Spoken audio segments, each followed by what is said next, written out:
afternoon, and welcome back to another episode of Mind Split Cafe. Matt, what is going on, sir? Man, life is beautiful. I cannot complain. I manifest a beautiful life, and I manifest good relationships. And one of the best relationships we have formed from this venture of Mind Split Cafe podcast that is the brainchild of you, Chris, is none other than Dr. Michael Foti. Dr. Michael Foti, welcome back to the show. Thank you so much for being a Yes, part of Thank the you, welcome. man. show once again. And Thank and, you, and thank you. actually a co-founder of a part of us, co-founder of Med School Edition. Yeah, You went a step he's further than just being a part of the oh show. yeah. I mean, he's kind of entrenched himself in. He's kind of the brainchild behind the whole med school newsletter. If you haven't, if you don't get that, then please subscribe. Chris, tell them where they can subscribe to the Mind Split Med School Edition newsletter. Yeah, we actually have a couple links going around. So there's a couple landing pages, Psych Now's landing page, Dr. Foti's landing page, and we can also get you subscribed through our website at www.mindsplit.org. Yep. But needless to say, we already did the shameless plug for the newsletters. But Doc, welcome to the show again. Thank you so much for joining us. Thank you, thank you. I was just saying before, we were prepping for this, that it's been a while since this trio has been on screen. And if I'm correct, the last time was my very first episode for Mind Split Cafe that we've all three been on Yes, screen. you're Yeah. right. You're right. No, Yeah, we've had meetings to where yeah, obviously it wasn't recorded or anything, but yes, right. this is the second time that it's kind of been put on wax, so to speak. So yeah. And if I remember correctly, the last time you were on, your episode got like 1,000 views on YouTube. So this is no pressure, Dr. No Foti. pressure whatsoever. No Shoot for, pressure whatsoever. shoot for 2K this time. Let's do There we go. I love it. I love the manifestation.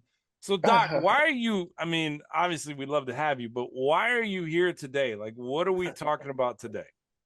I have no friends, so I thought I'd hop on the screen and just I love no. it. So as you talked about, we all three of us talk off recording, off camera, so to speak, often.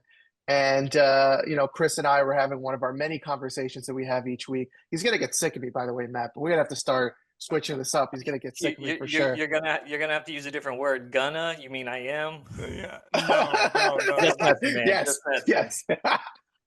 never, And never. we talked about, me and Chris have had many personal conversations, and something that we have in common that is near and dear to both of us is that at a relatively young age, we both lost a parent, and due to that loss, kind of went through it, and went Mhm. through it hard. And so that's what we wanted to talk about, because I'm sure many of our viewers had similar experiences and how hard it is to lose a parent, even if you're in your 20s or 30s or 40s, and it's tough because it's often unexpected, and how to cope.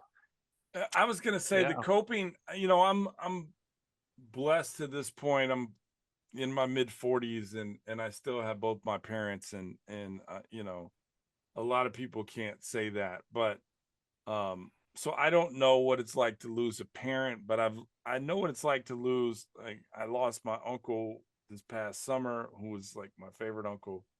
um but I mean, the you mentioned coping. Like, I know that when I lost my uncle, I coped, I grieved in, like, for I went on a binger for like 3 or 4 days, like, where I just drank. I didn't want to work. I just was like, everything was out the window. And Chris can attest to this because Chris and I worked together, right? And fortunately, Chris knew what I was going through, and he kind of gave me time and in my own space to kind of figure it out. And he was there for me. But I mean, losing a parent, like, you've lost your mom, right? Like, how was that experience? Like, what did you kind of go through, and kind of share what your process was? Yeah, I think process is a great word because I really didn't get to process it. It was during COVID. in the very thick of COVID. So I was in my residency program, and you know, it was tough in that respect because we were worried about when you grieve, you want to hug and hold everyone, and this is Yeah. part of grieving. But I'm worried about getting COVID, and my wife was 6 months pregnant with my first child, and I'm not trying to bring COVID home, and then I have to go back to the hospital after her funeral only 2 days later because we're short staffed in the hospital because of COVID. So that's part of it. The other part of it that made it very difficult was about 5, 6 months before my mom passed, we got into a really big argument. Details, I guess, not really too important, but let's say, Yeah. looking back now, she was still wrong. I would tell her that now if she came to talk to me. She knows she was. She's probably And listening. She's listening. yeah, yeah, yeah. She just smacked me in the head a little bit, so I'm gonna feel something, and then But and but the more important point was that the what made us talk again was that she was in the hospital and that she wound up passing about 2 weeks later. And so, looking back, I would do anything to get that time back. And you just don't know, obviously, but it taught me the importance of not holding grudges with the ones that you really love. Yeah. Yeah, yeah, absolutely. And it's kind of I've been using this term a lot recently, but it's almost serendipitous that you brought this topic up because just recently was my dad's 7-year passing on the 23rd of November. So it's very serendipitous that you brought this up, and I know that I'm going to show this real quick. I keep this on my desk. It's me and pops when I was a little kid with my Power Ranger gear, Love but that. you know, after losing him, obviously I didn't cope with it in a correct way. I mean, I went into a 6-year substance use issue trying to cope with it, and that obviously isn't the right way to do it. But I know Hmm. one thing that I got out of losing my dad, several things, but one of the things is the way I view life and my current relationships, and it's totally different now. And I try to cherish things, and I don't take things for granted anymore. And that's one of the questions I have for you, Dr. Foti, and even Matt. After losing a parent, and Matt, in your case, your uncle, how has that shaped the way you view life and relationships in life? Well, Doc, you can go first, or I mean, Please, no, go ahead. Go yeah. ahead. So, well, I guess I kind of, I don't know if you've noticed, but I I've kind of like tried to take a step back and self-analyze from a different perspective of the way I um view life or view situations or view, just um life in general, right? And I try, and you've heard me say it before. I said it earlier today. People ask me how I'm doing. I say life is beautiful. Now, does that mean that my life is perfect? No. Does that mean I don't does that mean that I do not have like trials and tribulations in my life? Of course not. I do, right? But the reason why I answer the way I do by saying life is beautiful, because life is beautiful and it is precious, and it is what we make of it. So if we look at it through a Absolutely. lens of negativity, then that negative cloud is going to follow you, and everything is that negative lens is going to follow you as well. So you're going to look through everything objectively but negatively. And so I try to just say, hey, like life is beautiful, and and deal with what we need to deal with, you know, obstacle by obstacle or day by day, right? And so yes, I lost my uncle. Yes, my wife and I, we were married, and sometimes we have difficult times or whatever. But life is still beautiful because I was one of the ones that went to bed last night and woke up this morning, and I That's my still favorite have saying. life, you know?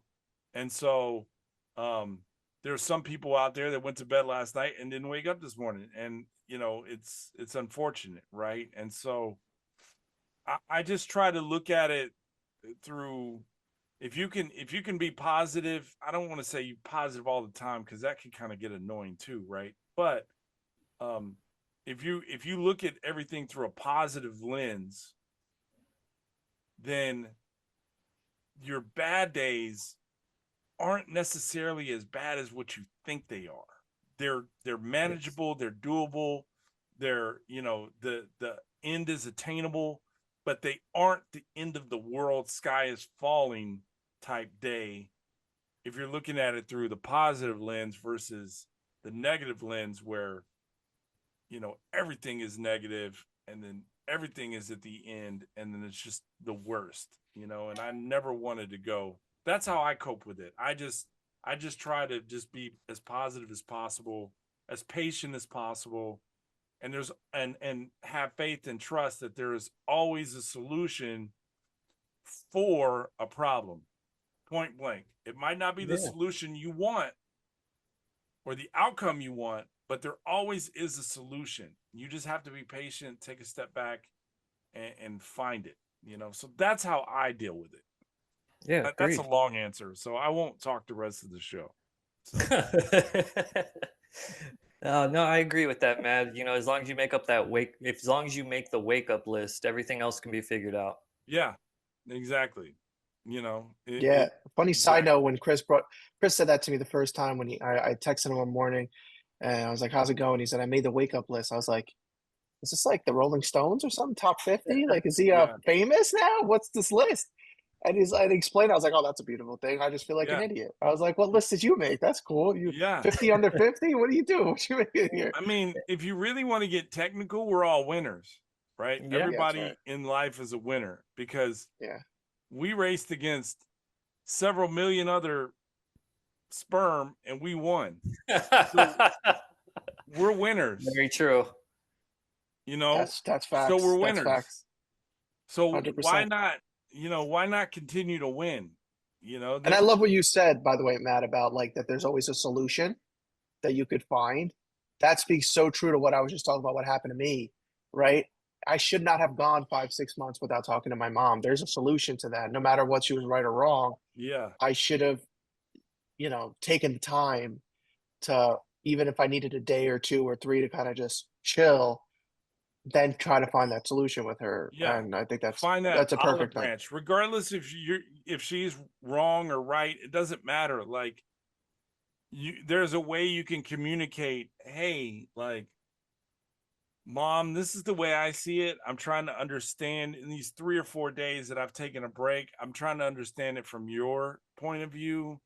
And I Yeah. do recognize that you have, a right to what you feel. And I don't know what happened, right? And I don't want to get Yeah. into it, but if you can just take the time and the patience to try and see it from somebody else's point of view to really Yeah. understand fully, because Chris says this to me all the time. There's three sides to every story.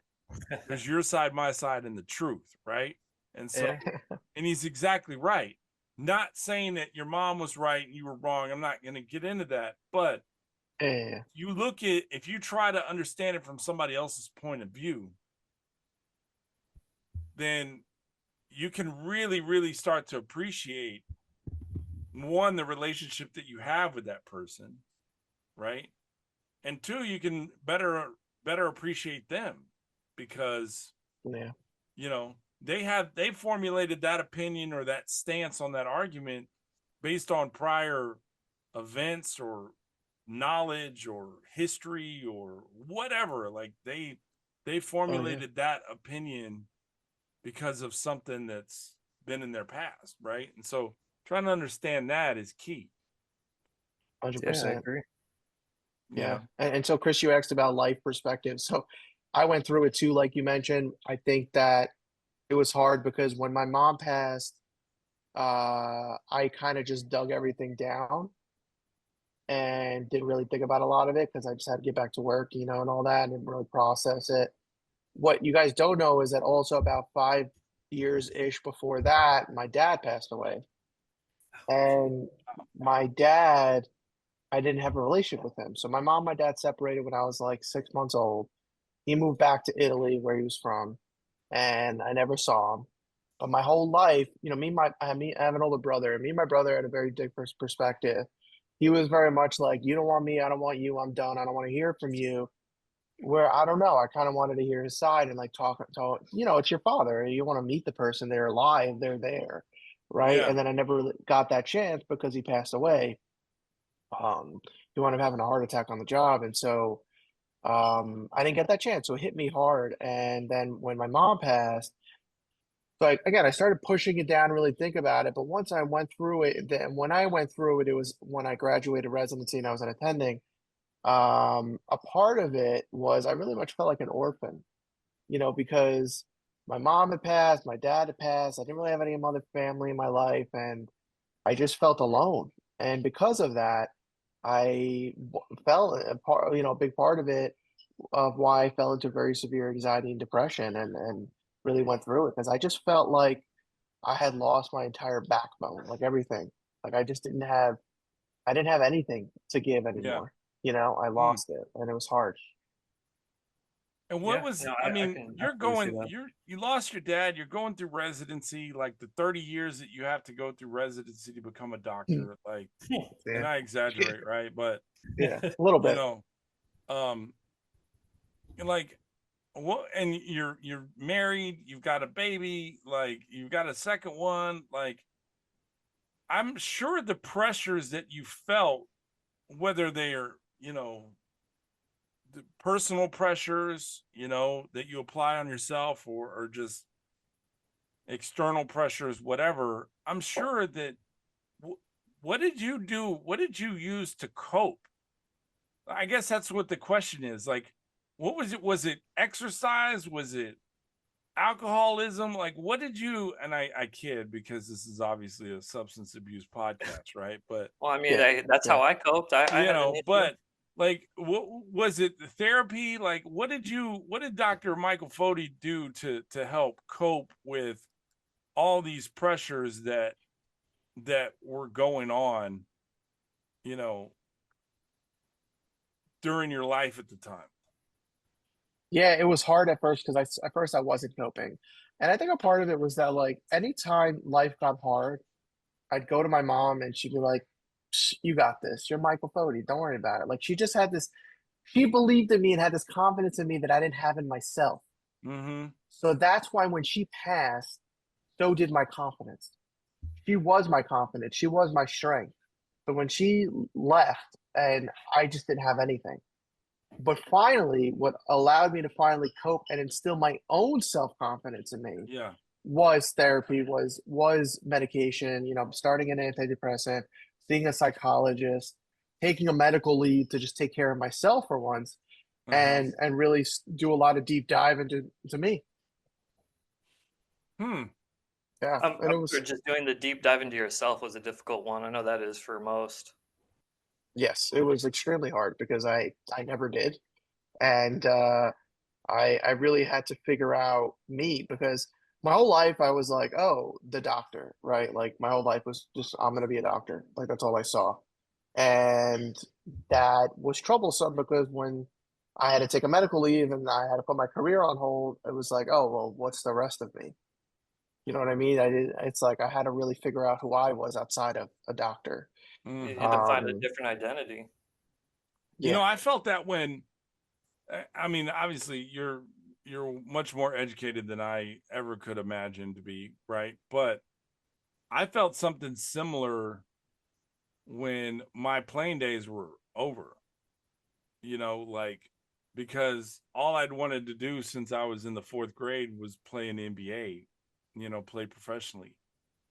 Junior high, high school, college, like that that's all you're striving for, right? And then that moment when it hits you that you're no longer going to play again professionally or whatever, right?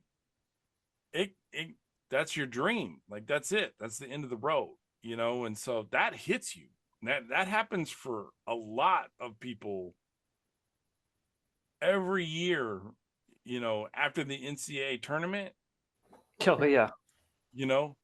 98% of those kids that play in the tournament that are seniors or juniors or whatever, even, I mean, it didn't even have to be, because some kids quit their sophomore year, right? But 98% of those kids that you see in the NCAA tournament, this happens to them. They'll never play again. They'll never play again. You look at the football, same thing. Only 1% has an opportunity, not even a full percent, has a opportunity to play in the NFL. You know, think about women's sports. That's it. You know, like women's gymnasts, they're not going to make a U.S. Olympic team. They, you know, that's it. That's their SEC championship or their Big 12 championship, whatever, and that's it. You know, and so people struggle. Athletes struggle, just like, you know, like what you were going through, and I'm sure it's similar in the sense that all you wanted to do is identify. You wanted to be a doctor, and that's how you identified Michael Foti. And you know, trying to find yourself. Athletes are doing that every year, trying to find who they really are, that they're no longer identified as an athlete. What do we do? You know, And that's why it's so important through all that process, right? So if you use the example of an athlete, right, through the whole process of that, to not see yourself only as an athlete. Yeah. Because when that day ends, who are you? Right? Who are you? Who are you? Yeah. You know, and that's why you have to always throughout this whole process. And again, that's why it hit me hard too. Nourish all those other parts of you that are really unique to you, right? Whether you're a musician, whether you're a writer, a poet, you're good at business, whatever it might be, you got to keep that passion there, right? Because all those different passions that you enjoy, because you can't just center in on one career, right? I mean, one of my students is a published author. She's published one book. She's about to publish her second one with HarperCollins. So it's not even like she's self-publishing. What's her name? So she's like, let's give her a shout out. What's her name? Yeah, Ananya Deveron. That's her name. Ananya Deveron. Yeah. Right? That's a hard one to say. Shout out to Ananya. Yeah. You keep writing books. Chris is working on a book right now. Yeah. Kind of self-autobiography, kind of, you know, a look through a different lens of his life, and he's shared a couple of ideas with me. I'm excited about it. So shout out to Chris and him, you know, working on a book. But definitely kudos to Ananya, man. Second book, HarperCollins, like, that's awesome. I got to say, the reason I wanted to start doing it was because, Matt, I know you talked to me about it, but Dr. Foti's published as well. I mean, that was one of the episodes he was on, is grief. And it's kind of what we're talking about today, too. Yeah. Now, the one thing I want to ask you, Doc, is that you were going through that self-realization, you know, after your mom passed, and who is Michael Foti? Like, you were going through it, right? But you ended up getting in on the other side. You came out on the other side, and now obviously you are a doctor, right? So what was it that kind of helped you say, I'm not going to give up trying to be a doctor, even though I'm dealing with these internal struggles or what have you? What was it that just said, hey, you know what? I'm closer to the end, to the finish line, than I am if I just gave up. You know what I'm saying? Does that make sense? Like, you were closer to the finish line to becoming a doctor than you were like your second week of med school, and you're like, oh yeah, I have barely started, so I'm just gonna quit, and this is gonna be, you know, it was always shoulda, coulda, woulda. But you finished it. So what was it that helped you kind of just push through and finally become that doctor that you've always identified as? It's you know, I think it's I don't think that I ever went into this for the wrong reasons. You know, I do genuinely care about people and doing good for the greater community around us. And so, you know, really it was, you know, in residency, you know, finishing strong was just because of my patients. I had so many patients who, you know, really cared not about what I did for them. You know, I had patients who were like sad to see me leave residency. They were asking for me when I wasn't in the clinic. They were like, "Can you go get Dr. Foti? I know he's about to graduate. I want to see him before he Oh, goes." They were asking me That's where I was going to practice. They wanted to leave. I was like, "No, that you get good care here. Don't leave." Stuff like that. And I won an award back to back at residency, which was based on patient experience. So, like the surveys you fill out when you get yeah, discharged and stuff like that. Like I got that twice in a row because of how I treated patients. And so that was why. It was the patients. that's They were, beautiful. I just I really cared about them and just doing that work. So I think that's what it was. And then allowing myself the time to take that leave after and really take care of myself so I could go back. I think it was a smart decision on my part. Let Sometimes you me just gotta stop. Yeah, let me ask you this. Do you think that time away to kind of like reflect, their reflection time, do you Yeah. think that helped you kind of identify that I want to be in the classroom and teach others versus being, in the ER on the daily and being in the trenches? You know, I'm sure there's pros and cons for both, right? But do you think that self-reflection time said, "Hey, you know what? My talent is best served in helping others achieve their dreams by teaching them, Oh because of yeah. that bedside manner that you've obviously won awards for.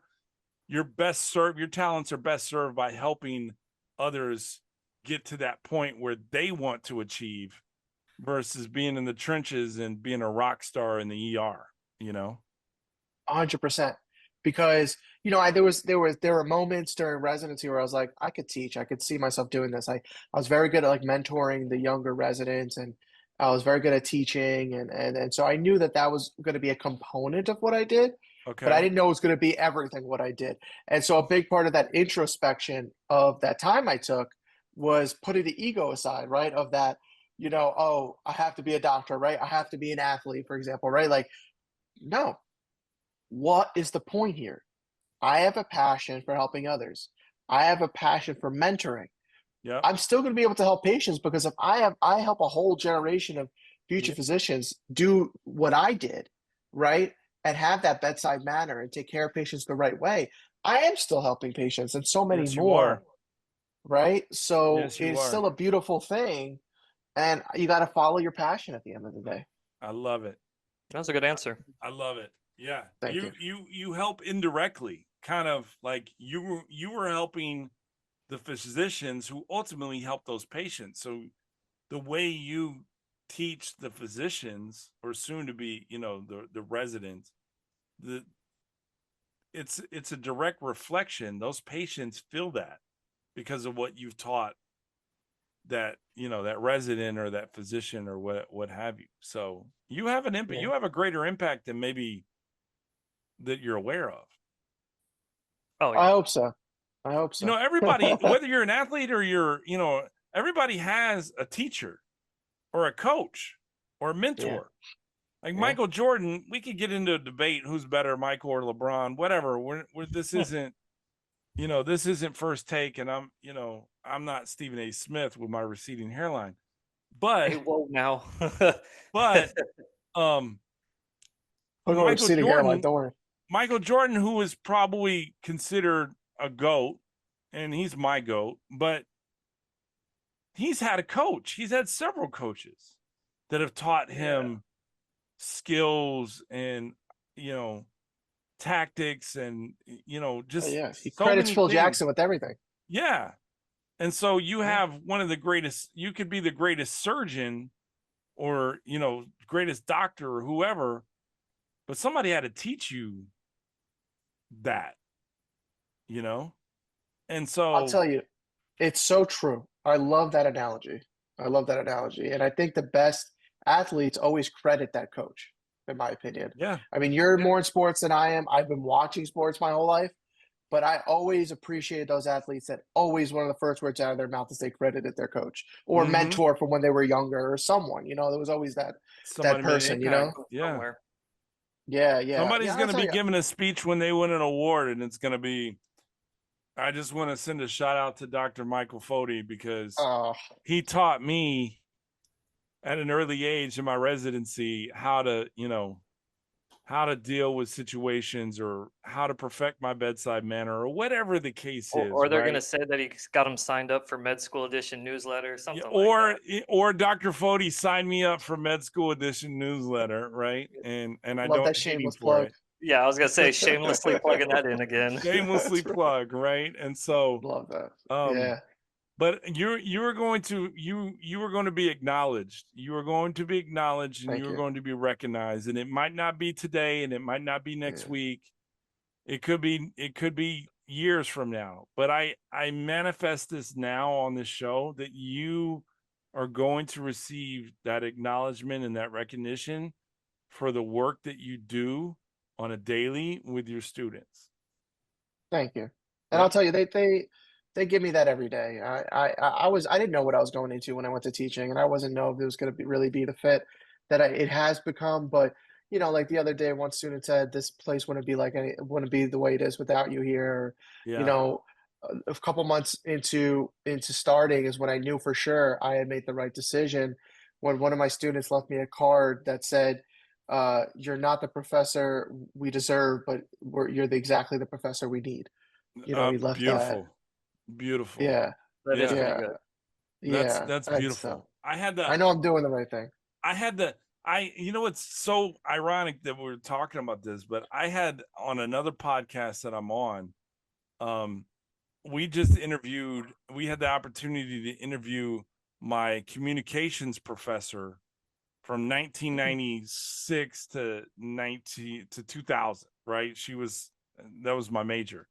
So we got to interview her on this podcast, and she was known as the humanitarian professor, right? mm, That's how she was at the school. That's what her nickname was, right?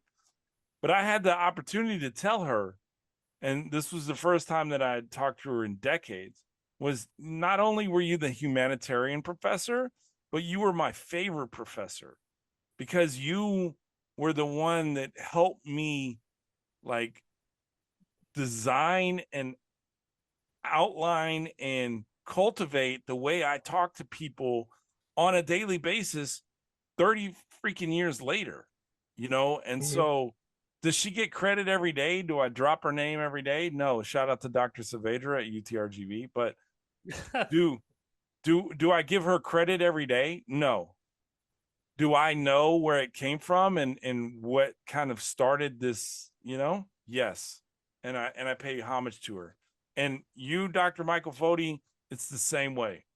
I just hope that you don't have to wait 30 years 30 like Dr. years. Saavedra did to hear it from me. You'll hear it from one of your students next week, you know. So Oh, thank you. I appreciate that. I hey, look, appreciate if you that. ever need that like that, we know your mom was your biggest cheerleader and your therapist, but if you ever need to come back and hey, Michael, you got this. You got this. You're good. You got this. Then just come You back. just gave me the goosebumps when you said that. It kind of sounded like my There you mom go. there. There you go. That's Oh, it. Hey, yeah. this is what we That's do. it. Mind Split Cafe. Let's do it, baby. Changing Let's lives. go. Hey, second issue of Mind Split Cafe. The magazine is out now. Yeah. Get it where you can. Sign up for the newsletters. We got 2 of them. Dr. Michael Foti is spearheading the med school edition, and it's blowing up. Not literally, but figuratively. Like it's getting tons of subscribers, and so and it's the brainchild of Chris Stowers, and so I'm blessed to know both of you guys. Thank you. Yeah, it's been great. I mean, Foti has been very instrumental in getting it going and getting the subscribers and getting us in with all the associations out there. So I can't thank you enough for that. It's been Yep. phenomenal on that ride. No, I mean, you inspired me to even want to do this too, Chris. I mean, I love Mind Split Cafe's mission. I love everything that you both do, and from our first episode, I was like, I gotta get a job with these guys or something. I gotta figure out how to get into this. No, but seriously, Well, I well, It works. we keep getting it bigger, and we might be able to pay you eventually. no, We'll no, pay you a little bit. So we're no, just no, trying to. I don't want to. You keep sending those emails we see every morning. It's gonna happen. Yeah, exactly. We're No, no, manifesting it no. now, Doc. We're manifesting it You now. So, guys, you guys were the cool kids lunch table that I wanted to sit at, and now I'm at that table. So there you go. oh shit, I was Wow. always I was like you. I was never at the table. Like I was Yeah, never. I always felt like I was that kid on the outside of the circle, kind of yeah, like yeah. And then when I realized, and this God honest truth, in high school, I realized maybe I'm trying to sit at the wrong table. Maybe that table isn't for me anyway. So That's a maybe I great need to thought. start my own table. That's right. And I That's actually did. a really good thought. And the people that I surrounded myself around, in high school at that table, I don't want to say we were a band of misfits because we weren't, but we were like-minded people with the same interests, and it was it was a better experience than me trying to fight the current and try to be accepted by people that probably never wanted to accept me anyways, or whatever. So I just kind of found my own path, you know. Well, let me tell you, over the last 8 months, I made my own table, and it was already called My Split Cafe. I just took a seat. Let's do it. That's it. Yes, you Let's just all created a eat, theme. man. Let's all eat. We're so excited. And I know this episode is coming to a close, but Dr. Michael Foti, thank you for your insight, your friendship, your dedication, your hard work, and just you being the coolest guy at our table. Like literally you're way cooler than Chris. And I knew and that was so coming. Well, I no, want but to say thank you. too, Thank you so much for thank you being both. you. Thank you Yeah, so much absolutely. for including me in everything that you guys include me in. I want a big shout out to Mr. Stowers, who we talked about today, that it was the anniversary of his passing on the 23rd. Yeah, Yep. he was I a told doctor Chris too. that He was a that's doctor right. too. He was a Oh, right, doctor too. Dr. Stowers. Oh man, Yeah. I'll Dr. say Mr. Stowers, because he's yep. your father, show respect. But you're right, even more so. You can slap me Yep. on the head too, by the way, with my mom. Yeah. Uh, Dr. Stowers, I told Chris that day. He's so proud of Chris, and I believe it with my heart and soul. So thank you, Chris, for including me on this ride. Thank you, Matt, as well. Yeah, absolutely. Thank you for that. And I just want Doc. to, I know we kind of bounced around quite a bit, and I just want you to plug one last thing. What advice would you give to someone that's going through a similar loss? Yep. Oh, that's a great question. I honestly would say take the time for yourself, no matter what you're in, no matter how busy a professional you may be. I don't care if you're a lawyer, doctor, anything. You have to take that time to process what is going on, be with your loved ones, and that's in terms of that immediate time. But even if, because I grieved little, I don't think I always say I didn't fully grieve until like a year or two after, to be honest with you. Mm-hmm. So I don't care how long after it's been, take the time to grieve and process all of it. Yep. And just know that and Andrew Garfield is a great video about this. I'm sure you guys haven't seen, but he talks about grief in a positive light. So know that grief is that's the other thing I would give you a recommendation is that grief's never going to leave you, but it's a beautiful thing because he calls it all the unexpressed love you have for that person. Yep. And your grieving means you love them and you had someone that you love that much in your life before. Yep. Yeah, Yeah. face it head on, that's for sure. Because it took me 6 years to grieve properly, and it was long overdue. That's for I sure. think the biggest takeaway I've experienced from the loss of a loved one is that I don't have to do it alone, and I understand that. Yeah. Like going back to that start my own table type, kind of like find a table that you're comfortable with sharing and grieving. Like you said, grieving is part of the unspoken love process. That's great. You're exactly right. But That is true. understand that you don't have to deal with it by yourself. You can, there's people out there that love you just as much as you love that person that you lost. whether it be a partner, a wife, a kid, a friend, a best friend, whoever the case is, right? A co-host for a podcast that's regional, Mind Split Cafe, right? Find somebody that you can kind of bounce ideas or bounce days off of. Like, man, I had the worst day and this is because of X, Y, and Z. Oh yeah, like tell me more. Find somebody that wants to sit at your table because they love you and you can talk to them about it. That's So a you don't very, have to very do it valid alone. point. I love that point because I think most people feel that they got to do it alone or they try to Yeah. do it alone. It's a solid point.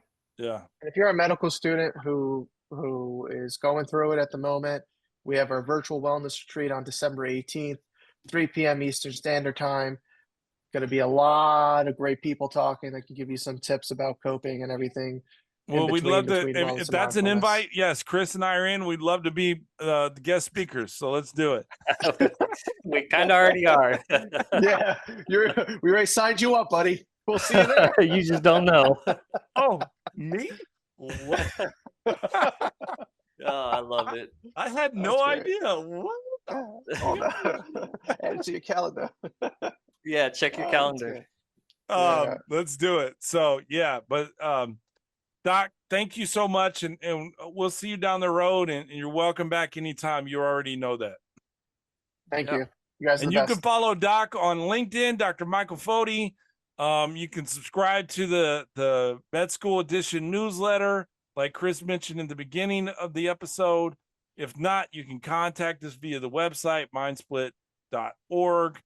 And And we'll until throw then, it in the caption too. We'll link his social media. We'll link yep, the link for subscribing to both newsletters. We'll put our digital magazine on the caption up down here somewhere. So let's you guys do will it. be able to get a hold of Dr. Foti as well. Yep. Till next week, guys. Take care. We'll see you you guys soon, then. Mind Splitters.